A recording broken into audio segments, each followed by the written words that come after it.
Hello everyone, welcome to chapter 2 for IB Math AA. So, our first topic that we'll be covering will be functions.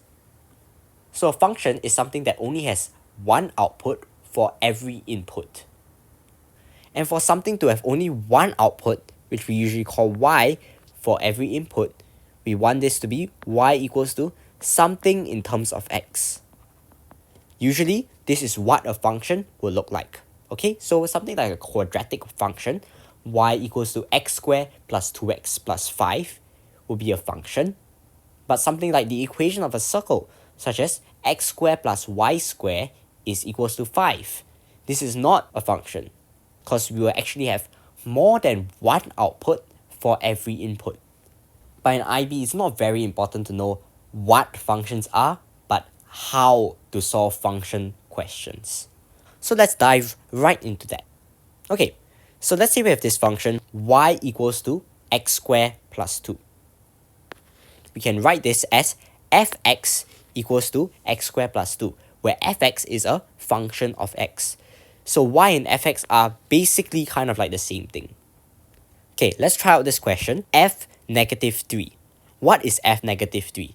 This is basically substituting negative 3 into x. So if we substitute negative 3 into x, we just get negative 3 squared plus 2, which will net us 11. Let me write this in blue actually, so it's a bit easier to see. Let's try another one. Gx equals to e to the power x minus 1. By the way, functions are usually represented by fx, but if there's more than one function, maybe you can write like gx, or even like hx if there are 3 functions. So gx equals to e to the power x minus 1. Again, g0 will just be substituting x equals to 0. So we have e to the power of 0 minus 1, which is just 1 minus 1, which is equals to 0.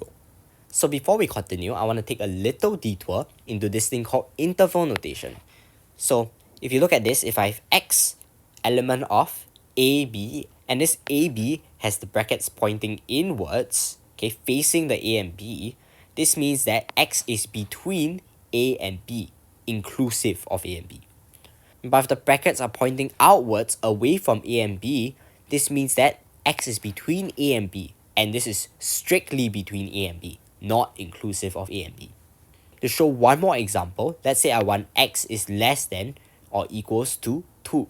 What I can say is that x is an element of, and then I'll write 2 over here with the bracket facing in because it's the upper bound. X is less than or equals to 2, right? But for interval notation, what we'll write is negative infinity as a lower bound. And if you look over here, we have the bracket facing away. So similarly, something like we'll actually get us x element of 2 and then infinity with the bracket facing away. Alright, hopefully you guys can understand how interval notation looks like. Okay, let's continue on to functions. So functions have a rule / expression as well as a domain. Okay, so this rule or expression is like, for example, x squared plus 2. Here we have fx equals to x squared plus 2. Here we have gx equals to ex minus 1.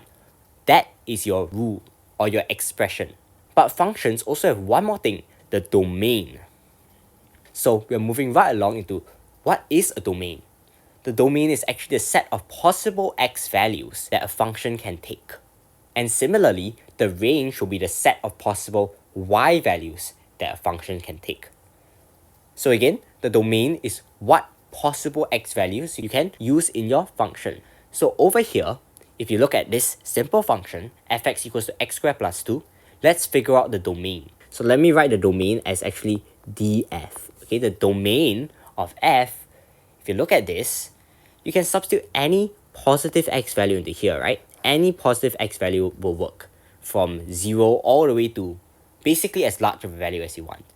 And any negative x value also kind of seems to work, right? You can have any number from 0 to like however large of a negative number you want. So what you can say is that the domain is any real number. Any x, as long as it's a real number, can be used for x squared plus 2. That's your domain, or like the set of possible x values. And next for the range, which I'll write as rf, if I want to find the set of the possible y values, anything below this minimum point over here, there's no output value. Right, so the y values only range from here upwards, which means we find out what this minimum point is. Actually, we know that this minimum point occurs when x equals to 0. We'll know that the range has to be y more than or equals to 2, because there's no possible x value that gives us a y value of less than 2. One little side note, here I'm defining the domain and range. But sometimes, if a function is given to you, maybe the domain is already defined for you. The graph of ln x looks something like this. But since they already asked us that the domain is x is more than or equals to 1, what we must do is follow this domain. We can't substitute any values below 1 because it is not defined in this domain that is given to us. Okay? So let's say we want to find the range given this domain that is already defined for us. Okay, so what will be the range?